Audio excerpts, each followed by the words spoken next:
everyone. We continue to talk about the power of the blood of Jesus. The blood of Jesus has accomplished so much for us.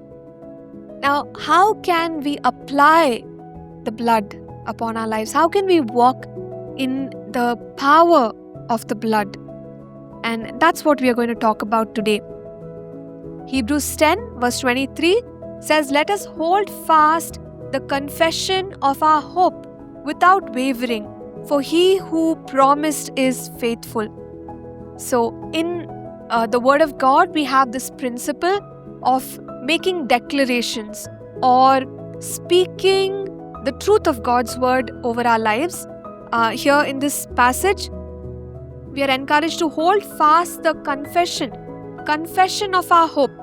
Confession simply means saying the same thing or speaking in agreement. So we need to speak in agreement with what the blood of Jesus has done for us. And this is how we appropriate the power of the blood in our lives. We can speak in faith that the blood has cleansed us. We can speak in faith that the blood has sanctified us. We can speak in faith that the blood has justified us. We can speak in faith that the blood has protected and purchased us. We also see that the blood of Jesus helps us overcome the enemy. Now in Revelation 12 verse 11, the scripture says that we overcome the enemy by the blood of the Lamb. So we declare the power of the blood. And even as we declare the power of the blood, Satan and all his demons tremble at what the blood has done, how the blood has defeated the enemy. And so you and I can speak of the blood of Jesus and see the enemy flee from us. And this is another way in which you and I can really walk in the victory and the power of the blood of Jesus. The blood of Jesus has brought us cleansing.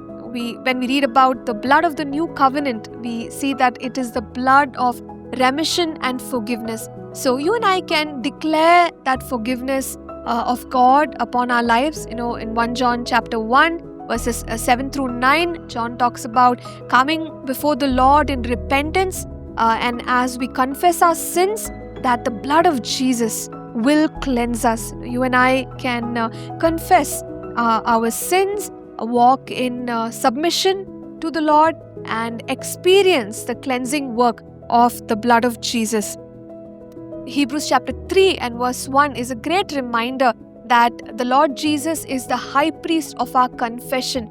And so as we understand all that the blood of Jesus has done for us and we begin to speak it out, the Lord Jesus backs us up as our high priest, and we see the manifestation of the power of the blood in our lives. So let's know what the blood has done. Let's speak about what the blood has done. Let's declare what the blood has done for us. Let's pray together.